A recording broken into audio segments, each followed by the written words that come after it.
기쁘고 감사한지 정말 오랜만에 예배에 함께 해서 이렇게 얼굴을 보면서 기쁨을 금할 수가 없어요.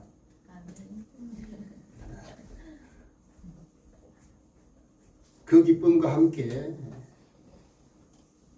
어떤 생각을 하게 되는가 하면, 우리가 여러분 천국에 갔을 때 먼저 천국에 가 있는 우리의 부모님, 우리의 믿음의 선조들을 보게 될 때 얼마나 기쁠까 하는 생각을 하게 됩니다.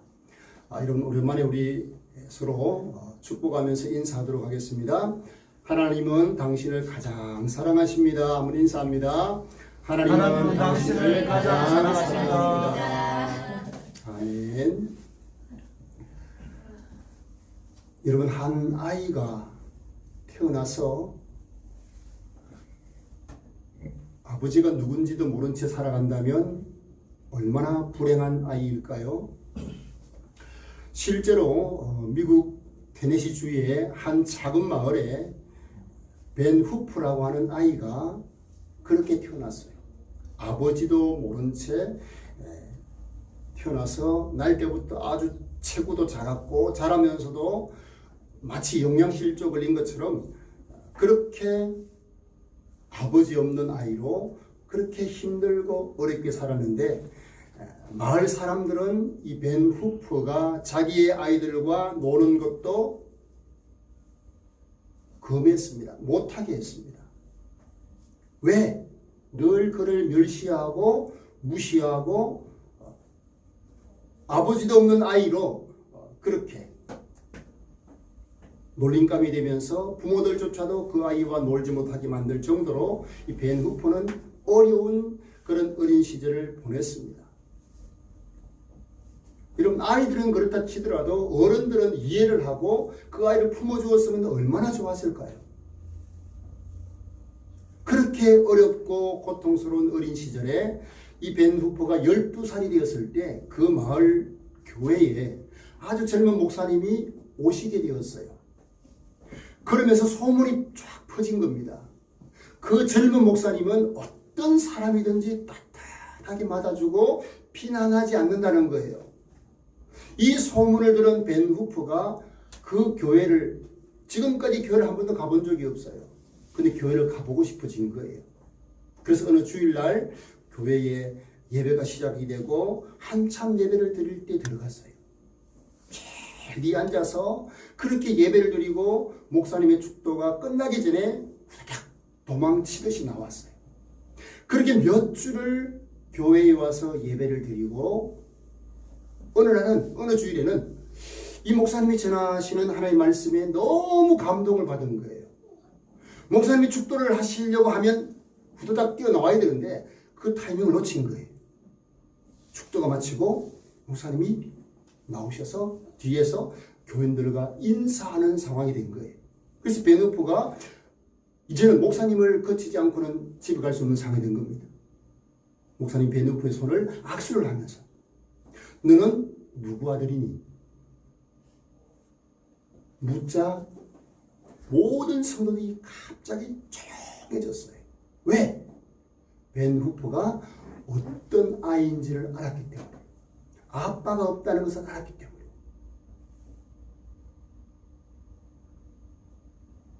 그러자 목사님이 다시 벤 후프에게 이렇게 말합니다. 나는 너가 누구의 아들인지를 안다. 그러니까요, 사람들이 더 놀라는 거예요. 성도들이 더 놀란 거예요. 이 벤 후프는 그 목사님의 말에 머리를 숙이고 후닥닥 막 뛰쳐나가는데, 그 뒤를 등을 보고 목사님이 이렇게 말씀하신 거예요. 너는 하나님의 아들이다. 하나님의 아들답게 살아야 된다. 그렇게 목사님이 벤 후프의 등을 향해서 외치신 거예요. 그렇게 여러분 세월이 흘렀습니다. 그 테네시주의 주지사가 된 분이 누구냐? 바로 이 벤 후프였습니다. 얼마나 사람들에게 인정을 받고 존경을 받았는지 재선에도 성공합니다. 다시 도지사가 2번 될 정도로. 그리고 그가 주지사가 되어서 이렇게 말을 합니다. 그 어린 시절을 회상을 하면서 내가 12살 때 그 젊은 목사님을 만났을 때 목사님이 나에게 너는 하나님의 아들이라는 말을 듣던 그날이 내가 이 테네시 주의 도지사로 다시 태어나는 날이었습니다. 이런 고백을 했다는 거죠. 저는 이 벤 후퍼의 고백을 들으면서 어떤 생각을 하게 되느냐. 도무지 그 벤 후퍼의 고백 속에는 어떤 의미가 담겨 있는 것일까. 그 젊은 목사님이 너는 하나님의 아들이야. 하나님의 아들답게 살아야 된다. 그 말이 이 벤 후퍼에게 어떤 영향을 끼친 걸까요?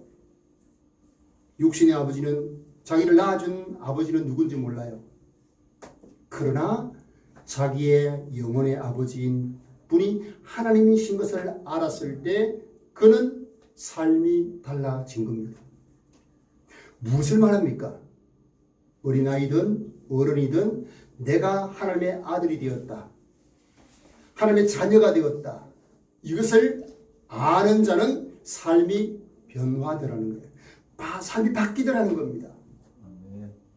여러분, 오늘 우리가 이런 본문을 보시면 하나님께서 우리가 어떻게 하나님의 아들 되는 것인지를 분명하게 말씀을 해요.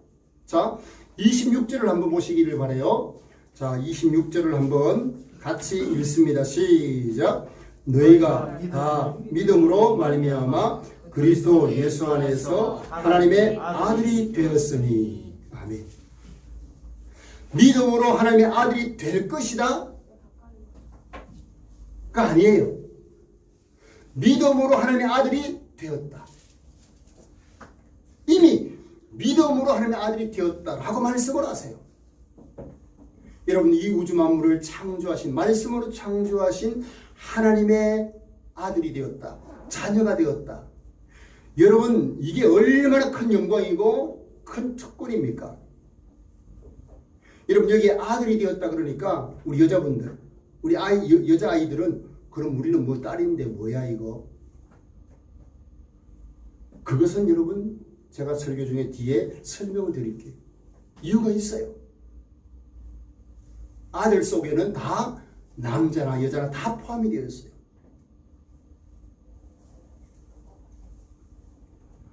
여러분, 우리가 어떻게 하나님의 아들이 됩니까? 아들의 특권은 없습니까? 성경은 분명히 말씀을 해요. 영접하는 자 곧 그 이름을 믿는 자들에게는 하나님의 자녀가 되는 권세를 주셨다. 자, 여기는 자녀라는 단어를 써요. 아들이라는 단어도 쓰고 자녀라는 단어도 써요. 그래서 여러분, 우리가 잘 아는 요한복음 1장 12절 13절에 뭐라 말씀합니까? 영접하는 자 곧 그 이름을 믿는 자들에게는 하나님의 자녀가 되는 권세를 주셨으니 이는 혈통으로나 육정으로나 사람의 뜻으로 나지 아니하고 오직 하나님께로부터 난 자다. 그렇게 말씀해요. 하나님께로부터 났기 때문에 하나님의 자녀다, 하나님의 아들이다 라고 말씀을 하세요. 자, 한번 보세요.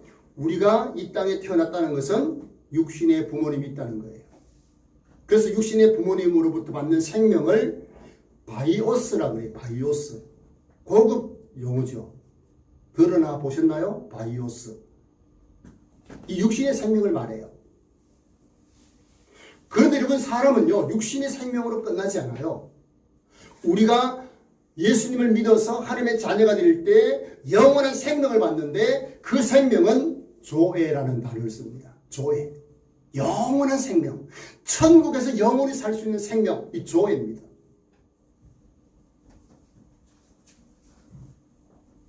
죄 용서받고 죄인인 우리가 의인이라 칭함을 받고 지옥 갈 인생을 천국으로 인도하시는, 그리고 천국에 살 수 있는 생명을 주시는 그런 은혜와 하나님을 아버지로 모시고 살 수 있는 그런 특권이 아들의 특권이에요. 하나님의 아들의 특권이에요. 만약에 우리 오늘 뭐 수아, 수빈이, 또 우리 상인이, 상민이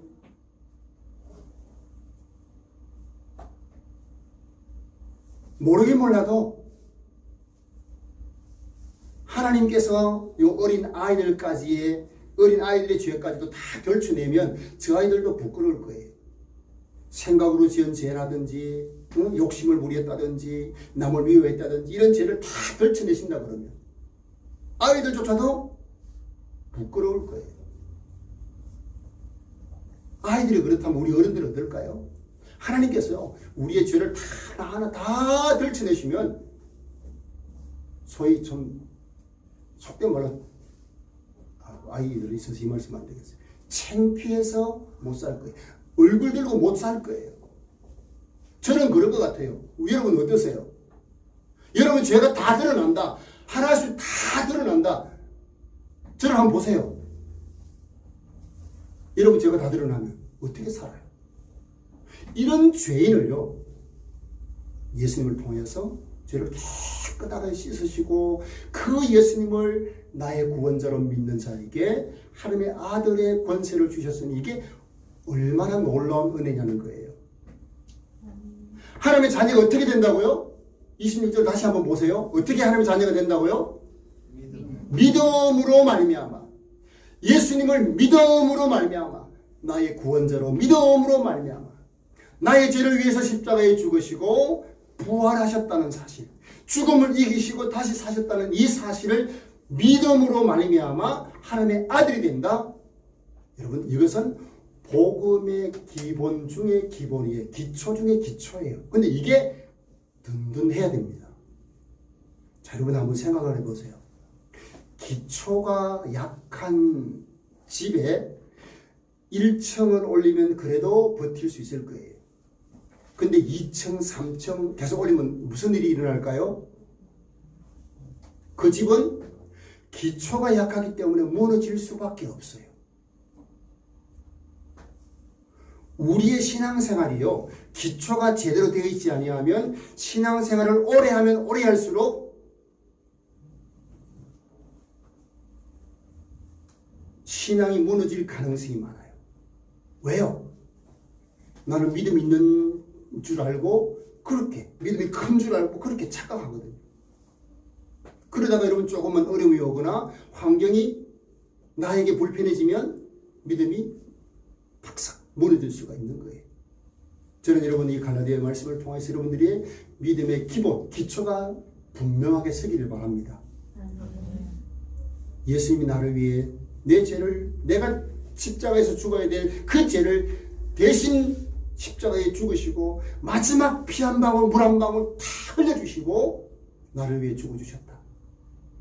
그리고 그 죽음을 말씀하신 대로 3일 만에 이기시고 다시 살아나신 나의 구원자다. 그러니까 죄의 문제를 완전하게 해결하신 나의 구원자이시다 라는 이 사실을 믿는 믿음이 믿음의 기초예요. 이게 흔들리면요 사실 아무것도 아니에요. 근데 이게 제대로 되어 있으면 신앙생활도 제대로 됩니다.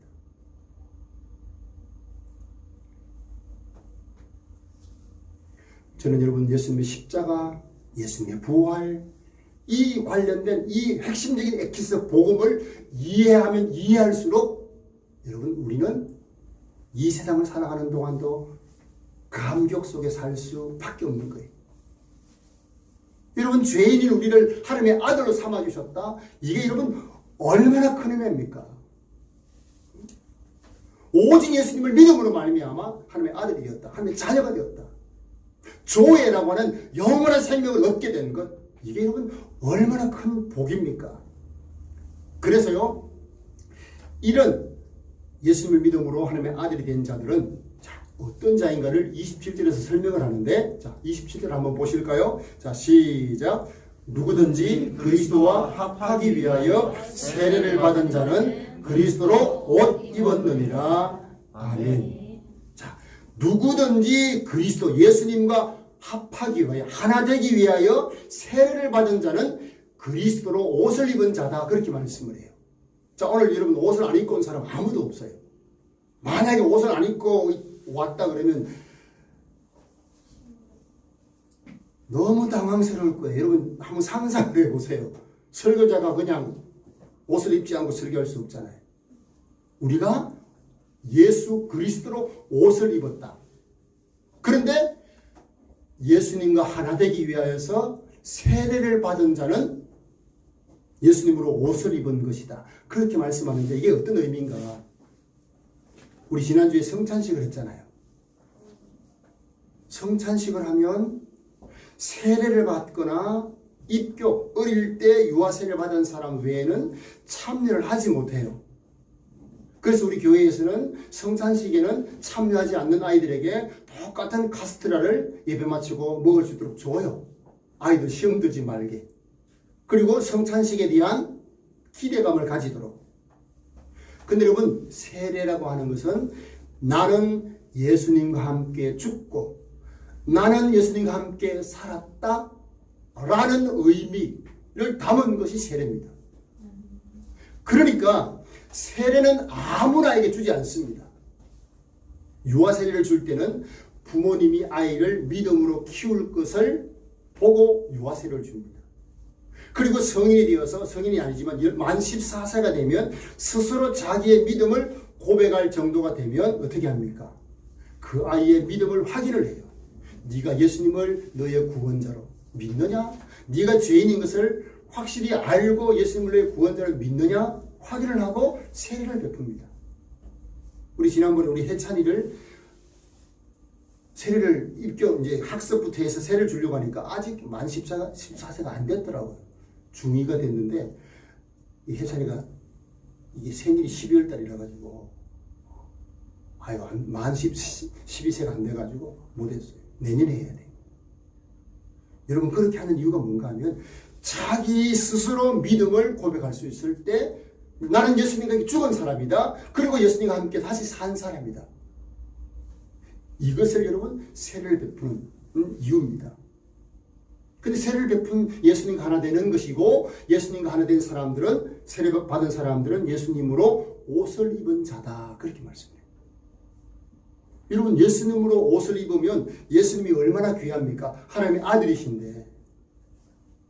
그리고 나를 위해 십자가에 죽어주시고 나를 천국 갈 수 있는 그런 생명을 주신 분인데 얼마나 귀해요. 그분의 옷을 그분으로 옷을 입었다는 거예요. 예수님이 내 옷이라는 거예요.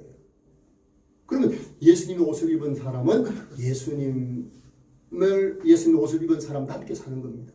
그래서 여러분, 우리를 크리스찬이라고 그래요. 예수님과 같은 사람들, 예수님처럼 사는 사람들, 크리스찬이라고 그래요. 우리 어린아이들도 예수님을 제대로 믿으면 크리스찬이에요. 예수님처럼 살아가는 사람들이에요. 자, 그래서 여러분, 우리는 예수님으로 옷을 입은 자는 예수님의 옷을 입은 자답게 살아야 되는데, 자, 예를 들어서 여러분, 우리가 노동자가 일복을 입으면 그 사람은 노동자예요. 그냥 일꾼이에요. 그러나 여러분, 군에 가면 사성장군, 별 4개를 달고 있는 사성, 별 4개를 딱 단 제복을 딱 입으면 그 사람을 누구라 불러요? 대장이라고 불러요. 대장. 별 4개, 대장이에요. 대장의 옷을 입으면 대장으로 부르는 거죠. 그리스도의 옷을 입으면 그리스도의 사람이 되는 거예요. 그래서 우리는 그리스도의 사람답게 사는 것이고, 그리스도의 옷이라는 것은 신분을 말해요. 신분. 우리가 하나님의 아들이 된 그런 신분을 갖게 되었다는 겁니다. 자, 여러분, 하나님의 아들 되었다. 내가 우리 이제 어린아이들, 여자아이들도 또 여성도님들도 하나님의 아들이 되었다. 성경은 우리를 예수님의 신부라고 해요. 남자들도 예수님의 신부. 이건 비유로 말씀을 하는 거예요. 예수님과의 관계를 말씀하는 거예요. 우리는 신부다. 예수님의 신부, 신랑은 예수님이고 우리는 예수님의 신부다. 그러니까 신부는 신랑을 맞이할 준비를 해야 되듯이 정결하게 자기를 갖추어야 되듯이 우리는 예수님의 신부다. 그렇게 표현하는 이유가 뭡니까? 이게 똑같은 거예요. 하나님의 아들이다라고 하는 것은 당시의 여자들은요, 상속권이 없어요. 부모로부터 상속을 받을 권한이 없어요. 그러니까 아들이라는 단어를 사용한 이유가 뭔가 하면 하나님께서 주시는 모든 것들을 상속받을 수 있는 그런 권한이 주어졌다는 사실을 강조하기 위해서 하나님의 아들이었다. 그렇게 표현하는 거예요. 요즘에는 여러분 여자들도 딸들도 어떻습니까? 똑같이 n분의 1씩 상속을 받아요. 부모님에게. 근데 여러분 옛날 그 당시 예수님 이 성경에 기록된 당시는요. 여자는 사람 취급을 하지 않았어요. 상속이 되지 않았어요. 그러나 누구든지 예수님을 믿으면 다 하나님의 아들, 하나님의 상속을 받을 수 있는 그런 자녀가 되었다는 것을 강조하기 위해서 아들로 표현한 겁니다. 자, 근데 여러분 이렇게 한번 질문해 볼게요. 여러분이 하나님의 아들이 되었다. 하나님의 자녀가 되었다는 이것이 너무너무 좋다. 와닿습니까? 내가 하나님의 예수님을 믿어서 하나님의 아들이 되었다. 와닿아요? 어떠세요? 자, 그래서 제가요. 하나님이 나의 오늘 성경 보시면 우리가 4장 6절을 보면 뭐라고 하나님 어떻게 부른다 그래요? 너희가 아들이므로 하나님이 그 아들의 영을 우리 마음 가운데 보내사 아빠 아버지라 부르게 하셨다.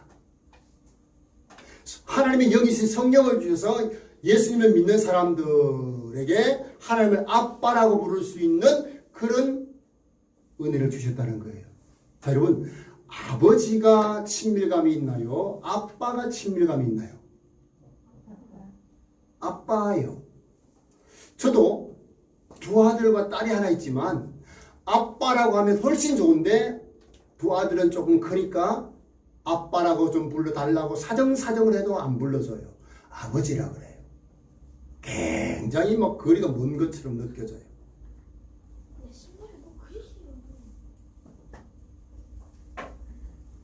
여러분 육신의 아버지는요. 자녀들을 위해서 가족들을 위해서 온갖 수고를 다 합니다. 어떤 가정이요. 2층 집으로 이사를 왔어요. 복층 2층인데 복층 부엌이 있는 집이에요. 근데 이 집이요. 여름이 되면 복층 부엌이 온도가 40도가 넘어가요. 그래서 그 아버지는 땀을 펄펄 흘리면서 밥을 먹어야 되고 식사 준비를 해야 될 아내를 위해서 자식들을 위해서 옥상 부엌 위에다가 스티로폼을 팍 지붕에 올려서 열을 차단을 시키니까 온도가 툭 떨어져요. 질릴만 하게 되었어요. 근데 그 집이요. 물이 쩔쩔쩔쩔 나와요. 세탁기를 돌리면 세탁기가 이러면 수명이 뭐 10년 이상 가야 되는데 물이 쫄쫄쫄 나오다 보니까 이게 세탁기도 금방 고장이 날 정도로 그런 집이었어요. 그런 집에 사는 이 아버지가 다른 살집이 생겼을 때 그 집은 공간은 있지만 방이 없는 그런 집이었어요. 그래서 그 이사갈 아이들과 아내에게 좀 더 좋은 환경을 주기 위해서 새벽부터 공사를 해서 방을 만들고 그렇게 공간을 생활할 수 있는 공간을 만들었어요. 거기는요. 공간도 넓고 물도 잘 나오고 훨씬 좋은 환경이었어요. 근데 그 집은 마찬가지로 겨울에 춥고 힘든 집이었어요. 여러분 그 집의 가장인 아버지는 어땠을까요?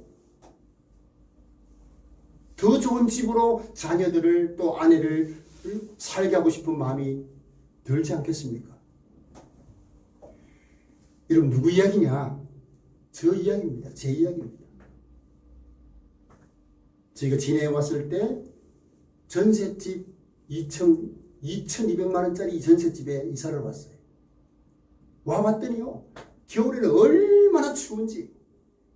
그래서 그 추운 집에 안에 실내 텐트를 치고 살 정도로 여름에는 그렇게 더웠어요.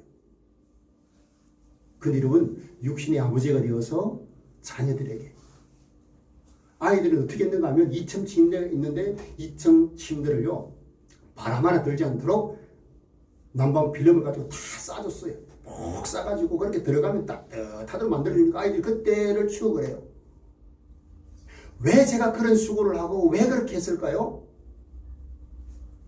아버지로서 자녀들에게 최대한 좋은 환경을 내 능력 안에서 만들어주고 싶은 거예요. 이게 여러분 아버지예요. 육신의 아버지는 능력이 없어서 제대로 못해줘서 문제이지. 아마 능력이 있다 그러면 여러분 육신의 아버지들 어떻게 할 것 같습니까? 모든 좋은 환경들을 자식에게 다 제공하고 싶을 거예요. 근데 그런 능력이 없죠. 우리 육신의 부모님들은 한계가 있습니다. 그런 능력 있는 부모를 할지라도 자식에게 좋은 환경 다 만들어주면 그 자식 망치는 것이 비일비재합니다. 잘해주면 아이들이 잘 성장해야 되는데 오히려 잘못되는 경우가 많아요. 쓰고 싶은 대로 돈을 펑펑 주면요, 이 아이들이 잘못될 경우가 훨씬 많아요. 힘들고 어렵게 굶어가면서 배고파가면서 힘든 그런 환경에서 자란 아이들이 훨씬 더 훌륭한 사람이 되는 예들이 많은 것도 그 이유입니다. 여러분, 우리는 육신의 아버지가, 육신의 부모님은 한계가 있어서 자식들에게 좋은 것을 다 제공할 수 없을지라도 우리 하나님은 어떤 분이십니까? 가장 좋은 것을 주시기를 원해요. 제가 어떤 목사님에게 들은 이야기예요. 자기 고향 교회 후배, 여자 후배인데 그 후배 남편이 학교에 가스통을 두고 찾아갔다는 거예요. 교무실에. 왜? 아이들이 자기 아들을 건드렸다는 거예요. 가스통 들고 가지고 어떤 놈이 내 아들 건드렸어. 학교 가서만 나오라고 이런 식으로 막 한 거예요. 그러니까요, 전교소문이 쫙 났겠죠? 그 아들은 어떻게 됐을까요? 아무도 손대지 못하는 거예요. 아버지가요, 아들을 지키기 위해서 가스통 들고 가는 그런 어쩌면 무식한 생각을 해보세요. 가스통, 그냥 부탄가스가 아니에요. 그거 들고 자기 아들 지키겠다는 거죠. 그리고요, 제가 아는 목사님은 아버님이 북한에서 탈북하신 분이에요. 그러니까 곧 남한에 와가지고 가족이 없어요. 그러니까 가족들을 얼마나 아끼는지. 가족이 이래 그러면 막 목숨을 내걸고 가족을 지키기 위해서 그렇게 애를 쓰다라는 거죠. 이게 뭡니까? 이게 아버지예요, 아버지예요. 능력이 없는 부모랄지라도 자식에게 좋은 것을 주고 또 좋은 환경을 제공하고 싶어 하는데, 여러분, 우리 하나님은 어떤 분이십니까? 마태복음 7장 11절에 보면 이렇게 말씀해요. 하나님 어떤 분이십니까? 너희가 악한 자라도 좋은 것으로 자식에게 줄 줄 알거든 하물며 하늘에 계신 너희 아버지께서 구하는 자에게 좋은 것으로 주시지 않겠느냐. 할렐루야. 우리 하나님 아버지는요, 좋은 것으로 주시기를 기뻐하시는 분이셔요. 좋은 것. 그런데 내가 원하는 것이 나에게 좋지 않다는 것을 우리는 모를 수 있지만 하나님은 전지 모든 것을 아시기 때문에 지금 내가 막 필요로 하는 것들이 나에게 해가 될 수 있다는 것은 나는 몰라도 하나님은 아세요. 그래서 여러분들 알아야 될 것이 무엇입니까? 하나님이 주시는 모든 환경, 모든 상황, 모든 것들은 나에게 좋은 것이다. 여러분, 이런 믿음이 필요합니다. 이게 사실이니까. 자, 그래서 여러분 오늘 보십시오. 하나님이 예수님을 우리에게 주실 때 어떻게 주셨는가? 4장 4절 한번 보세요.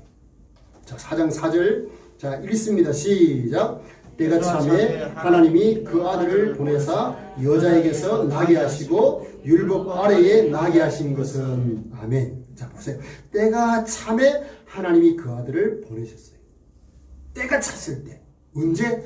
우리 인류를 위해서 가장 좋은 때에 하나님께서 아들 예수님을 이 땅에 보내주셨다는 거예요.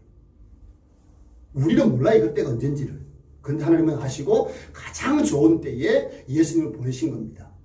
자, 이때는 여러분 어떤 때인가?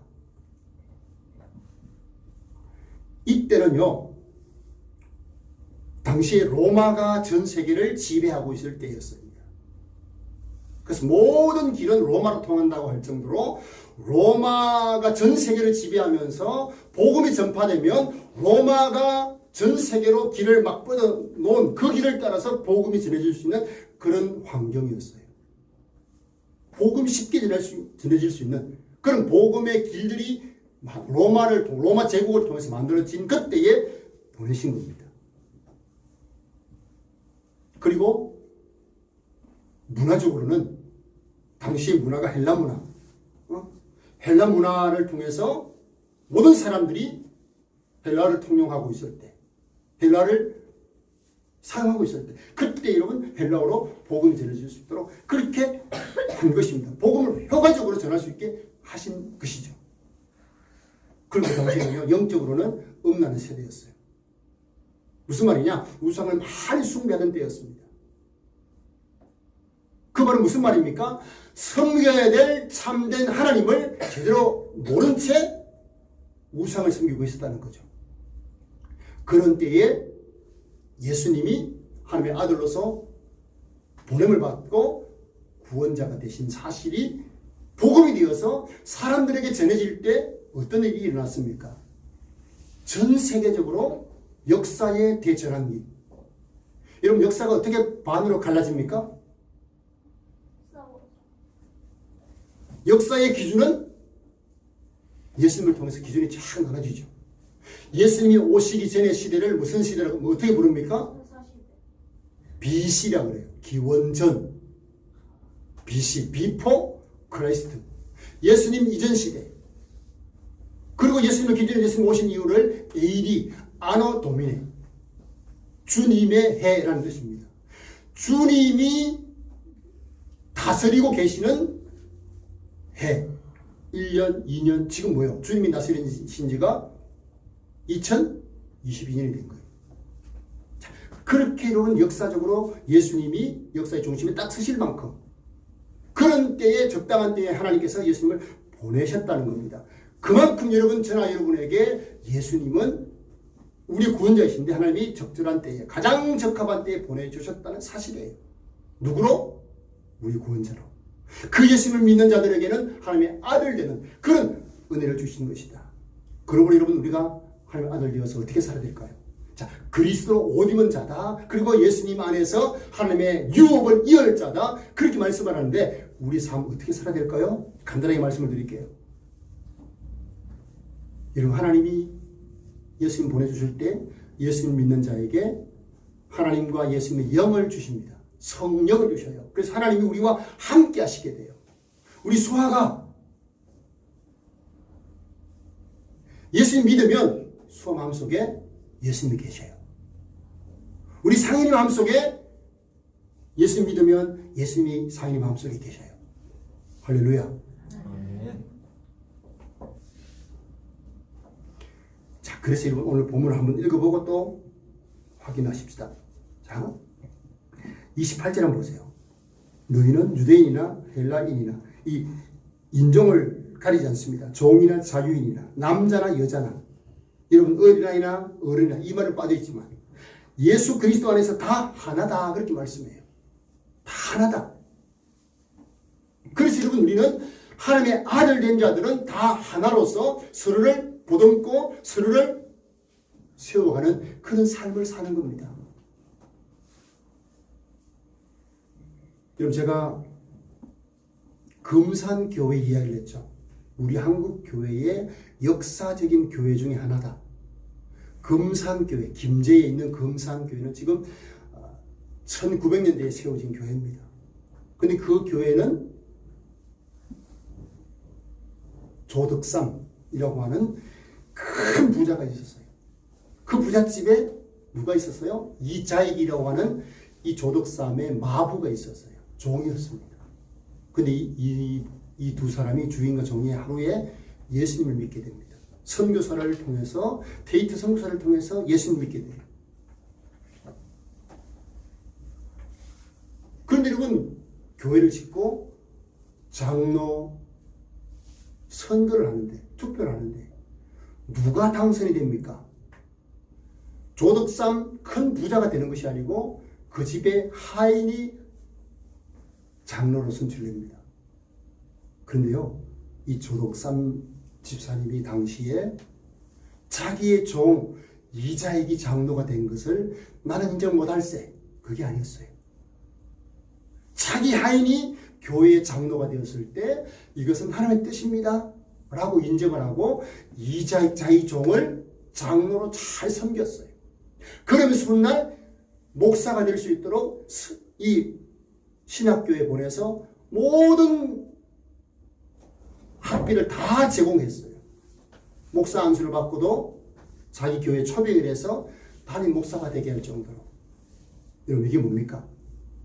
이 조덕삼 그 위에 장로가 되셨는데 이 조덕삼 장로님은 어떤 마음이었느냐? 오늘 29절에서 말씀하시는 것처럼 종이나 자유자나 예수 그리스도 안에서 하나다. 이것을 그대로 받아들이고 있었던 거죠. 그렇습니다, 여러분. 우리는 예수님 안에서 누가 뭐 빈부 귀천 아무것도 없습니다. 다 동일한 하나님의 아들, 딸이 된 것입니다. 할렐루야. 그러면 여러분 이 땅을 사는 동안 우리가 서로 사랑하며 보듬으며 살아야 된대요. 뭐 예수님이 여러분 서로 비판하지 말라 그러잖아요. 상대방에 대해서 여러분 비판을 우리가 멈춰야 됩니다. 저 사람은 어떻고 저떻고 비판을 멈춰야 돼요. 그리고 그 사람을 하나님 안에서 예수님 안에서 사랑해주고 인정해줄 수 있어야 됩니다. 저는 그런 성도 되시기를 축복합니다. 아멘. 아울러서요. 하나님이 전능하신 하나님이 우리의 아버지시니까 우리 아빠이시니까 어떻게 살아야 될까요? 이 세상을 두려워하면서 쫄보처럼 살아야 될까요? 아니에요. 여러분 두려워하지 말고 살아야 됩니다. 당당하게 사셔야 됩니다. 누구로? 하나님의 아들로. 전능하신 이 세상 우주 만물을 창조하신 하나님의 아들로 우리가 사는 것입니다. 왜요? 여러분 안에 하나님이 계시기 때문에, 여러분 안에 예수 그리스도가 계시기 때문에 그렇습니다. 여러분 이 믿음 가지고 하나님의 아들된 특권을 누리시면서 그렇게 살아가는 저와 여러분 될 수 있기를 주님의 이름으로 축복합니다. 아멘. 자, 우리 찬양 드리십시다. 304장 찬양을 드리겠습니다.